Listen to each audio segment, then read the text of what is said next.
বুধবার সকালে কলকাতার নৈহাটি অবস্থিত নদিয়া পাটকলে ভয়াবহ অগ্নিকাণ্ড ঘটে। আগুনের শিখা এতটাই তীব্র ছিল যে তা পাটের গুদামটিকে সম্পূর্ণভাবে গ্রাস করে ফেলে। ঘটনাস্থলে 5টি দমকলের ইঞ্জিন এসে আগুন নিয়ন্ত্রণে আনার চেষ্টা করে। অনুমান, এই আগুনে কয়েক কোটি টাকার কাঁচামাল ও যন্ত্রপাতি ধ্বংস হয়ে গেছে। তবে আগুন লাগার সঠিক কারণ এখনো জানা যায়নি। তবে শর্ট সার্কিটের কারণে এমন হয়েছে বলে মনে করা হচ্ছে।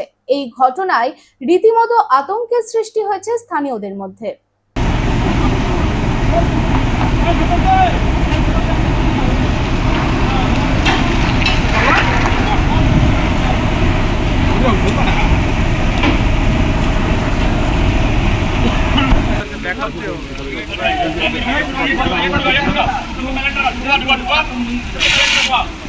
सोच मत यार, प्रोग्राम लाइट सोच मत, प्रोग्राम लेके आइए।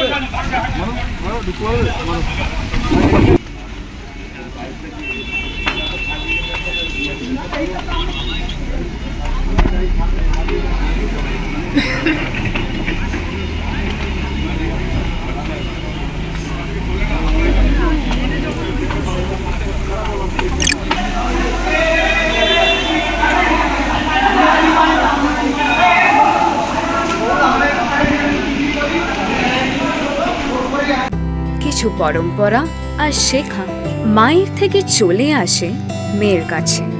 ঠিক যেরকম হনুমান্তা চাক্কি ফ্রেশ আটা, ঠিক যেন মায়ের ভালোবাসা, যেমন শুদ্ধতা তেমন স্বাদ।